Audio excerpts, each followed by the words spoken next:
नमस्कार दोस्तों, आप देख रहे हैं राष्ट्र न्यूज़ और मैं हूं रमेश गर्ग। राष्ट्र न्यूज़ पर तमाम राजनीतिक स्टोरीज़ के साथ में हम आपसे लगातार मुलाकात करते जा रहे हैं। आज हमारी जो स्टोरी है वो मेवाड़ की उस चुनावी गणित को लेकर है जो लगातार चर्चा का विषय बनी हुई है। चित्तौड़ की वस्तुस्थिति को आप देख चुके हैं।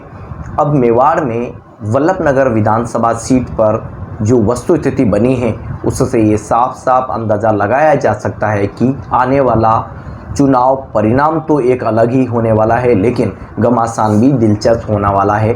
देखिए, भले ही बीजेपी से उदयलाल डांगी को टिकट मिल गया हो, लेकिन जनता सेना की एंट्री के बाद यहाँ पर चुनावी गणित बिल्कुल बदली हुई दिखाई दे रही है। यह चुनाव बाबिसा वर्सेस रानीसा का हो गया है। प्रीति सिंह सख्तावत कांग्रेस से एक बार फिर चुनावी मैदान में है। उपचुनाव के बाद यहाँ उन्होंने जो कुछ काम किए हैं और उनके विधानसभा क्षेत्र में उन्होंने जो कुछ जनता तक पहुँच बनाई है, लेकिन दीपेंद्र कुंवर भी कोई पीछे नहीं रही हैं। उन्होंने जनता सेना सुप्रीमो के साथ इस क्षेत्र में लगातार कार्यकर्ताओं, पदाधिकारियों और यहाँ की जनता के साथ, वोटर के साथ में तालमेल रखा है। इन वक्त तक जनता सेना सुप्रीमो का एक आदेश क्या आया कि अब दीपेंद्र कुंवर ही चुनाव लड़ेगी और उन्हीं को चुनाव जीतना है। इसके बाद जो कुछ बदला वह माहौल भी आपके सामने है। दीपेंद्र कुंवर का यह चुनाव एक प्रतिष्ठा का चुनाव है। इस चुनाव को यहाँ बिंडर साहब के इस परिवार के आखिरी चुनाव के रूप में भी देखा जा रहा है, जैसा कि वे नामांकन के दौरान भी स्पष्ट कर चुके हैं कि मेरे और मेरे परिवार के किसी भी सदस्य के द्वारा इस चुनाव के बाद चुनाव कोई और नहीं लड़ा जाना है। अब यहाँ पर हम उस चुनाव परिणाम की भी बात कर लेते हैं जो आने वाला है। देखिए, वोटों की गणित है वो साफ साफ विभाजित होते हुए भी देखी जा रही है। यूँ कह सकते हैं कि वोटों का विभाजन यहाँ साफ तौर पर देखा जा रहा है। अब उदयलाल डांगी भले ही बीजेपी से इस बार चुनावी मैदान में है, यहाँ हम सिंपैथी फैक्टर को इसलिए देख रहे हैं क्योंकि एक दिन पहले तक जो कुछ था वह अब बदलता हुआ देखा जा रहा है। अब यदि हम बात करते हैं हिम्मत सिंह जाला के उस वीडियो की, तो लगातार सोशल मीडिया में सुर्खियां बन रहा है और जनता सेना के कार्यकर्ताओं, पदाधिकारियों और राजनीतिक विश्लेषकों का यह साफ साफ मानना है कि उनकी एक मीटिंग में कार्यकर्ताओं को संबोधित करना, यानी कि हिम्मत सिंह जाला द्वारा उनके कार्यकर्ताओं को संबोधित करने का जो वीडियो है वो वायरल क्या हुआ, इसका फ़ायदा सीधा सीधा जनता सेना को दिखाई दे रहा है। सब कुछ त्याग देने के बाद किसको कितना तवज्जो मिलना चाहिए, यह इस वीडियो के माध्यम से हम आपको दिखाने की कोशिश करते हैं। हिम्मत सिंह जाला की पीड़ा इस वीडियो में आप साफ, सबसे पहले हम आपको इस वीडियो के कुछ अंश दिखाते हैं जिसमें हिम्मत सिंह जाला अपनी पीड़ा को साफ साफ बयां करते हुए देखे जा रहे हैं। देख सकते हैं।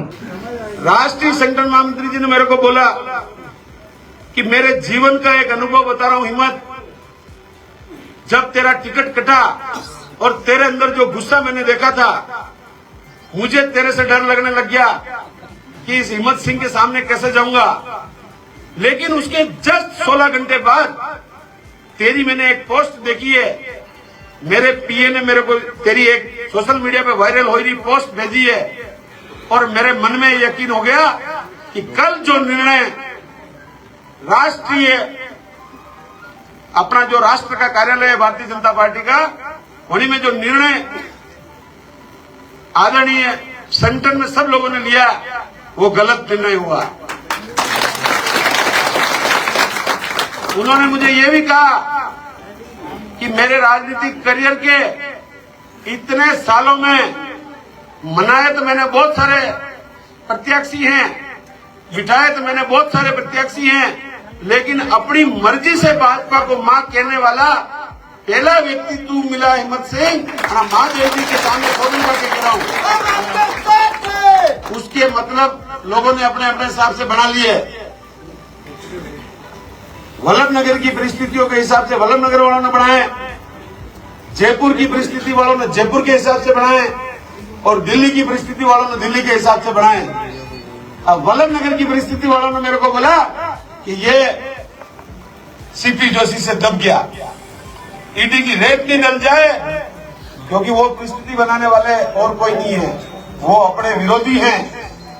अपने विरोधी का मतलब जो भाजपा के खिलाफ बूथ लगाता है, भाजपा के खिलाफ वोट मांगता है, वो हमारा विरोधी है।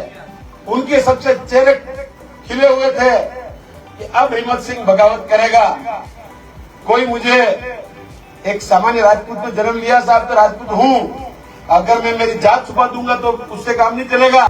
अब यही वीडियो जनता सेना को सीधा सीधा लाभ पहुंचा रहा है। राजनीतिक हालात को देखते हैं तो सीधा सीधा फायदा दीपेंद्र कुंवर मैडम को मिलता जा रहा है। वोटों का विभाजन होगा, लेकिन यह चुनाव वल्लभनगर सीट पर इंटरेस्टिंग होने वाला है और हिम्मत सिंह जाला की जो पीड़ा है वह भी अब कार्यकर्ताओं के बीच ही नहीं बल्कि वल्लभनगर विधानसभा में भी सार्वजनिक हो चुकी है।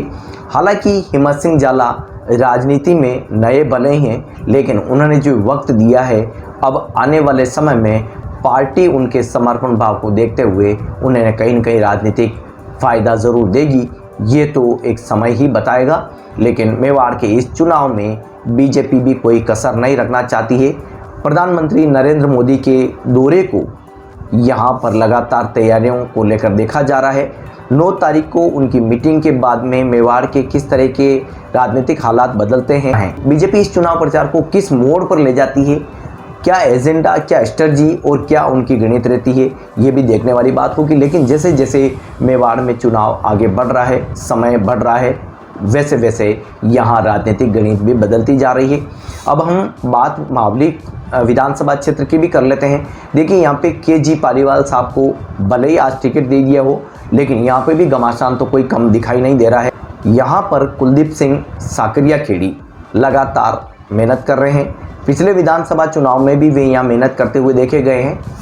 यहाँ से पूर्व में बीजेपी से धर्मनारायण जोशी को भले ही टिकट दिया गया, लेकिन उनके कार्यकाल को लेकर लोगों ने शून्य आंका है। यानी कि धर्मनारायण जोशी मावली विधानसभा सीट को लेकर कार्यकर्ताओं, पदाधिकारियों या यूँ कह सकते हैं कि जनता के लिए फ़ायदेमंद नहीं रहे हैं। जनता के लिए वे फ़ायदेमंद नहीं रहे हैं, ये तो एक ठीक कहना होगा। लेकिन यहाँ पर किसी ऐसे चर्चित व्यक्ति को टिकट दिया जाना था। ऐसे में यहाँ पार्टी ने ब्राह्मण वोटर्स को देखते हुए KG पालीवाल को टिकट दिया है। कृष्ण पालीवाल का अभी कितना यहाँ पर असर होगा, ये तो देखने वाली बात होगी। लेकिन उनका विरोध भले ही जमकर होने लगा है। अब कुलदीप सिंह निर्दलीय चुनाव लड़ेंगे या लगातार विरोध करेंगे, ये भी देखने वाली बात होगी। क्या पार्टी उन्हें फिर मना लेगी, ये भी देखने वाली बात होगी। लेकिन घमासान तो मावली में भी कम नहीं है। दोनों ही पार्टियों की राजनीतिक सेहत की बात करें तो बीजेपी की राजनीतिक सेहत इन दिनों बहुत ज़्यादा ठीक नहीं है। कांग्रेस में जो टिकट वितरण को लेकर घमासान या भीतरघात या यूँ कह सकते हैं कि जो कुछ बिगाड़ा है वो कम देखने को मिल रहा है। लेकिन मोटे तौर पर बात करें तो बीजेपी में बिगाड़ा ज़्यादा है, नाराज़गी ज़्यादा है। समय के साथ कितना कुछ बदलाव देखा जाता है, ये तो देखने वाली बात होगी। लेकिन वसुंधरा राजे के सबसे करीबी यूनुस खान भी पार्टी छोड़ चुके हैं। ऐसे में वे निर्दलीय चुनाव लड़ने की घोषणा कर चुके हैं। बहुत बड़े परिवर्तन देखे जा रहे हैं। लेकिन मेवाड़ में इस वल्लभनगर विधानसभा सीट पर घमासान मचता हुआ साफ देखा जा रहा है। इसीलिए हम कह रहे हैं कि यह चुनाव बाबिसा वर्सेस रानीसा का हो गया है। बीजेपी से भले ही उदयलाल डांगी ने एंट्री की हो, लेकिन इस बार भी उनके नाम पर वोटों का विभाजन साफ देखा जा रहा है। बीजेपी और कांग्रेस तीनों के बीच भले ही राजनीतिक बात हो, लेकिन मुकाबला तो जनता सेना वर्सेस बाबिसा वर्सेस रानीसा का ये प्रतिस्पर्धा का मुकाबला, ये राजनीतिक, ये प्रतिष्ठा का चुनाव कितना खास होने वाला है, ये हम तस्वीरों से ही अंदाज़ा लगा सकते हैं। बने रहिए हमारे साथ। एक नए मुद्दे के साथ फिर आपसे मुलाकात होगी। धन्यवाद।